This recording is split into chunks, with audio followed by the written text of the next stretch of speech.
Hello everyone, nice to see you again, and once again, Happy New Year to all of us. May this year bless us with health, wealth, and happiness. For my first video of the year, I'm going to talk about the Indonesian Marine Corps armored vehicle.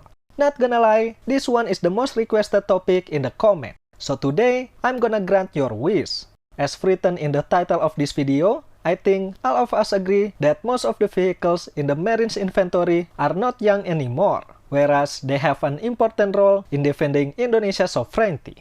To me, this is very concerning when a military unit that is very important for a maritime nation is only equipped with obsolete vehicle. In today's video, we're gonna look at the Marine armored posture, their list of vehicles, challenges, and more. Let's begin with the organization structure of the Marine. The Indonesian Marine Corps currently is the 6th largest marine unit in the world, with around 20,000 personnel, divided into 3 divisional commands called Pasukan Marinir or Pasmar, or in English, Marine Force. Pasmar 1 headquartered in Jakarta, responsible for western part of Indonesia. Pasmar 2 headquartered in Surabaya, responsible for the central part of Indonesia, and the newly established Pasmar 3 in Sorong, responsible for the eastern part of Indonesia. In general, each of them consists of 1 infantry brigade, 1 cavalry regiment, 1 artillery regiment, 1 combat support regiment, and 1 amphibious recon battalion. Our main focus for today's video is under the cavalry regiment. Safe to say, the cavalry regiment is the spearhead of the Marines. They are the ones who will hit the beach first during amphibious landing.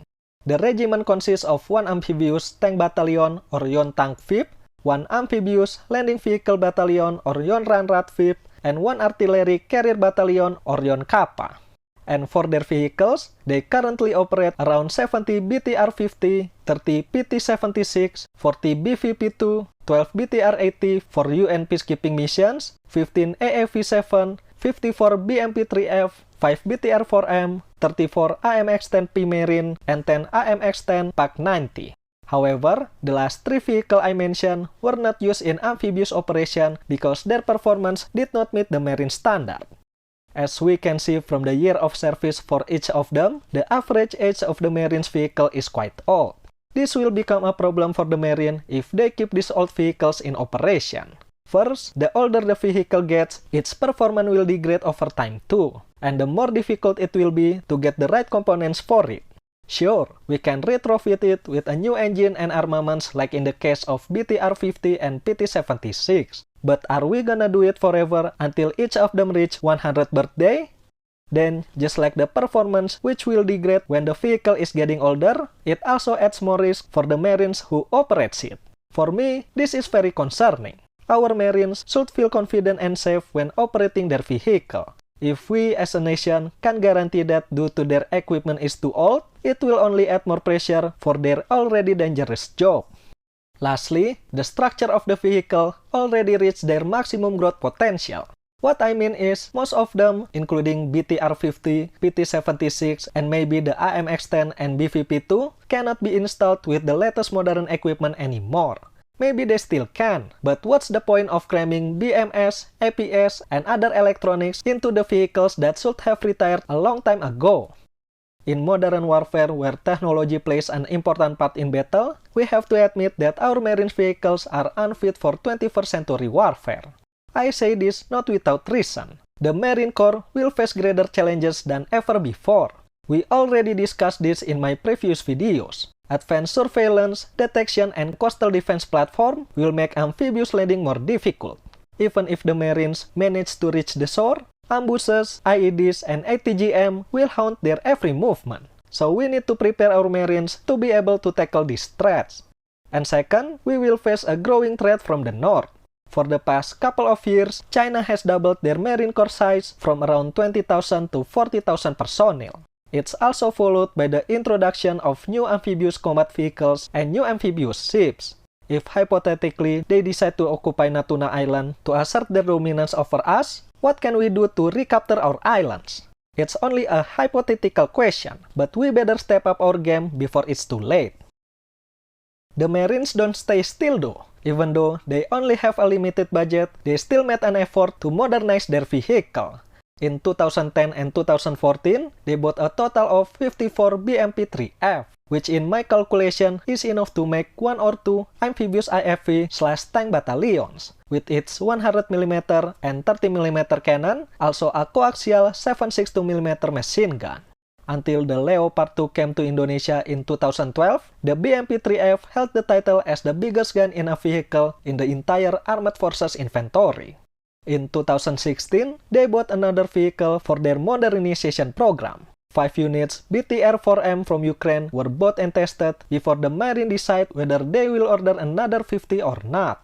But apparently, the Marines were not satisfied with its performance. Its low performance when swimming at full speed and the discovery of leaks in the vehicles are the reasons. But Ukraine's weapons exporter Ukroboronprom dismissed it, saying that their vehicle has met a total of 47 parameters of evaluation. And a delegation from the Indonesian Ministry of Defense has also confirmed the quality of the vehicle before it was sent to Indonesia. And the most recent modernization plan happened in 2019, when the Ministry of Defense signed an MOU to buy 21 units BT-3F and 22 units BMP-3F from Russia. Cited from Indomilitaire.com, the total value of the contract is $175.2 million. Then, an update in 2020 said that a budget of $280 million was approved for this plan, with an increase of the BT-3 orders to 79 units, enough to replace all the BTR-50 in the Marine's inventory. From a logistical and operational perspective, this procurement is the most ideal. The commonality in parts and training of both vehicles will reduce our logistical footprint and personnel training time. However, with the existence of CATSA, I hope the plan will continue. In addition to the vehicles that I have mentioned, I think it's necessary to consider other amphibious vehicles alternative, something that's free from CATSA sanction. The first vehicle that I can think of is the Pandur II. It has swimming capability, can be installed with a broad range of weapons, and with joint service production between the Marine Corps and the Indonesian Army, we can reduce the production cost of the vehicle. With the transfer of technology already in hand, the production will benefit hundreds of Indonesian workers in the industry. So everybody wins. The Army's Combat Engineers Battalion already operates the vehicle, and I never heard if the Marines have tried it before. So, before we all argue whether Pandur II is suitable for the Marines or not, why not let them borrow some of it and give it a try? At least, we don't have to buy it from somewhere else and then decide we don't like it later, like in the case of BTR-4M. The second vehicle that I think will be good alternative for the Marines is the AAV-7 from the US or the Zaha from Turkey. I bundle it together because they both have similarities in looks and overall dimension. In my opinion, these two vehicles have the advantages in the internal volume capacity compared to other marine vehicles. Means that it can be modified for other roles like supply vehicles, ambulance, mortar carriers, command and control, and many others, simplifying the Marine's vehicle needs. In conclusion, as a maritime nation, having a large, strong, and professional marine is something that is non-negotiable. We must aim for it no matter how. If Indonesia has 17,500 islands spanning across 5.8 million square kilometers, it can be said that one marine personnel is responsible for defending one island. That's a tall task to be given to a single person. For that reason, we must give them the best equipment and vehicle available out there, and start prioritizing the Marine Corps even more. There you have it, a little insight of the Indonesian Marine Corps amphibious vehicles. Any suggestion of an amphibious vehicles which will be perfect for the Marines? Let me know in the comment section below. And as always, thank you for watching. I hope you enjoy it. Don't forget to like this video, share it with your friends and family, subscribe to my channel, and I will see you next time.